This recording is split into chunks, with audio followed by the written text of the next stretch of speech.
Hello class, welcome to study official. आज हम discuss करने वाले हैं मैथ्स के सिलेबस के बारे में। क्लास 10th में जो अपना सिलेबस है मैथ्स का, उसके बारे में डिस्कस करने वाले हैं कि आखिर वो सिलेबस हमारा कितना सारा है और एक साल में आपको कितना सारा पढ़ना है और कैसे पढ़ना है, मैं आपको ये भी बताऊंगा।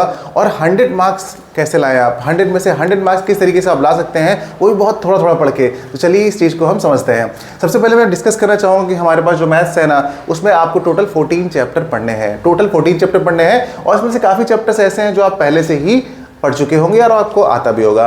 2025 और 26 में अगर हम देखते हैं सीबीएसई में, तो यहाँ पर काफ़ी चीज़ें फिर से हटा दी गई हैं। अगर रियल नंबर की बात करें तो उसमें भी हमारा पीछे का जो पहले तो कितनी एक्सरसाइज थी, 3 एक्सरसाइज थी, 4 एक्सरसाइज थी, यानी कि रियल नंबर में आपकी 1.1, 1.2, 1.3, 1.4 ऐसे एक्सरसाइज थी। इस बार 2 पीछे की वो भी हट गई हैं, यानी कि सिर्फ आपकी 2 एक्सरसाइज बची हैं। और अगर बात करें नंबर ऑफ क्वेश्चंस की, तो पहले एक्सरसाइज में 6 क्वेश्चन और दूसरी में सिर्फ 3, यानी कि कुल मिला के आपके कितने 9 क्वेश्चन है बस। यानी कि रियल नंबर में आपको सिर्फ 9 क्वेश्चन मिलते हैं एनसीईआरटी से। और एनसीईआरटी सबसे ज़्यादा इंपॉर्टेंट है। एनसीईआरटी का हर एक क्वेश्चन हर एक बच्चे को आना चाहिए। देखिए ये बहुत इंपॉर्टेंट है, क्योंकि अब जो सीबीएसई है ना, वो एनसीईआरटी के बेस पे ही क्वेश्चन पूछता है। ठीक है, तो चलिए समझते हैं अपने चैप्टर्स को। तो चैप्टर हमारे देखिए कितने हैं। सबसे पहले बात करते हैं रियल नंबर और पॉलिनोमियल की।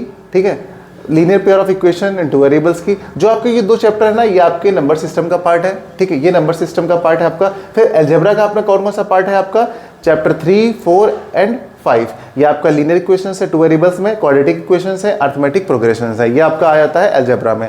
फिर आपका कोऑर्डिनेट ज्योमेट्री आता है, तो कोऑर्डिनेट ज्योमेट्री आपको कोऑर्डिनेट ज्योमेट्री के अंदर ही आता है। ठीक है, अच्छा अब बात करते हैं यहाँ पे ट्राइंगल्स की और सर्कल्स की। तो ये आपका ज्योमेट्री का पार्ट है। इंट्रोडक्शन टू ट्रिग्नोमेट्री ये आपके लिए नया हो सकता है। ये जो चैप्टर 9 और 10 है, ये आपके लिए बिल्कुल न्यू होने वाले हैं, क्योंकि ये जो चैप्टर्स है ना, ये चैप्टर आपने इससे पहले नहीं लगाए होंगे। ठीक, सीबीएसई बोर्ड में तो आई थिंक नहीं लगाए होंगे, आईसीएसई बोर्ड वाले बच्चे इसको 9th क्लास में सॉल्व कर चुके होंगे। फिर बात करते हैं चैप्टर 11 की। तो यहाँ पर एरिया रिलेटेड टू सर्कल्स की बात करते हैं, सरफेस एरिया एंड वॉल्यूम। ये जो सरफेस एरिया वॉल्यूम है आपका, ये मेंसुरेशन चैप्टर होता है, ये आपने पहले पढ़ रखा है। ठीक है, उससे रिलेटेड ही चैप्टर है ये। बस थोड़े से क्वेश्चंस ऐसे होंगे, जैसे कुछ फिगर्स नहीं होते, जैसे सिलेंडर है आपका, हेमिस्फेयर है, उन दोनों को कंबाइन करके मर्ज करके कैसे क्वेश्चंस बनेंगे।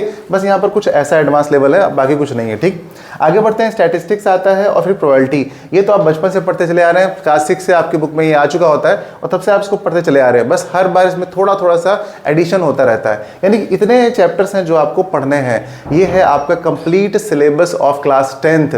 तो इतने चैप्टर्स आपको पढ़ने हैं बच्चों। और इन चैप्टर में सबसे ज़्यादा इंपॉर्टेंट क्या है, ध्यान देने लायक बात देखिए। सबसे पहले तो आपको एनसीईआरटी अच्छे से आनी चाहिए। एनसीईआरटी हर एक बच्चे को एक साल में कम से कम 3 बार लगानी है, और आप लगा भी लेंगे बड़ी आसान तरीके से, आपको पता भी नहीं चलेगा। देखिए, क्योंकि हर एक साइज में किसी में 5 क्वेश्चन है, किसी में 10, किसी में 6, किसी में 12, 15, ऐसे ही। मतलब ऐसा नहीं कि 25-25 क्वेश्चन की या 30-30 क्वेश्चन के लंबे लंबे एक साइजेस हैं, ऐसा नहीं है। तो आप बड़ी आसानी से सॉल्व कर पाएंगे। उसके साथ आपको लगाना होगा आर एस अग्रवाल। अगर किसी के पास आर एस अग्रवाल है तो NCERT plus R S Agarwal लगा लेगा। अगर किसी के पास आर एस अग्रवाल नहीं, आर डी शर्मा की बुक है, तो ऐसा नहीं कि उसको आप छोड़ करके फिर से परचेज करिए, ऐसा नहीं है।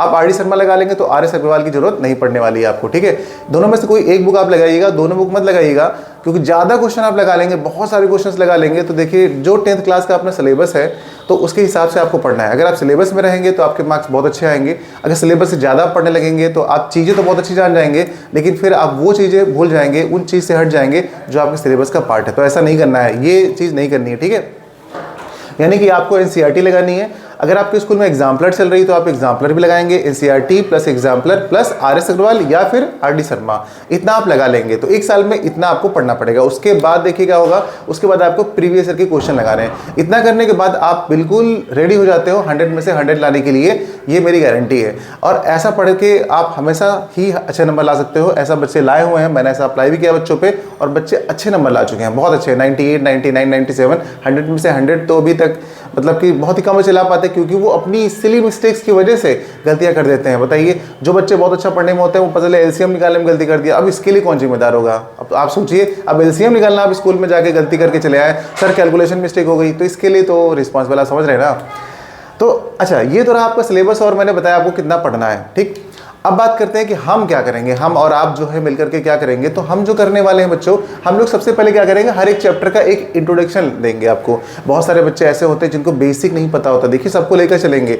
बेसिक का मतलब होता है जैसे रूट वाले क्वेश्चन, अगर रूट में अगर फ्रैक्शन में आ जाए, रूट में अगर मल्टीप्लिकेशन या डिवीजन आ जाता है, तब किस तरीके से काम किया जाए, और एक इक्वेशन अगर आ गई तो उसको सिंप्लीफाई कैसे किया जाएगा। तो एक इंट्रोडक्शन का वीडियो होगा हर एक चैप्टर का, और उस इंट्रोडक्शन में मैं रूल्स बता दूंगा कि कैसे कैसे रूल्स लगने वाले हैं, क्या कॉन्सेप्ट है, हर एक चैप्टर का एक इंट्रोडक्शन वीडियो होगा, उसके बाद उसकी एनसीईआरटी की एक्सरसाइज होगी प्लस पीवाईक्यू यानी प्रीवियस ईयर क्वेश्चन। हम आपको इतना प्रोवाइड करने वाले हैं हर एक चैप्टर का। अगर आप इतना कर लेते हैं बच्चों, तो इसके बाद एक बहुत इंपॉर्टेंट बात बताता हूं मैं आपको कि एनसीईआरटी से आपका 70 मार्क्स तक का क्वेश्चन फंसता है। 70 मार्क्स तक, यानी कि 80 में से 70 मार्क्स आपका सिर्फ एनसीईआरटी से आ चुका है। ऐसा एनालिसिस किया जा चुका है।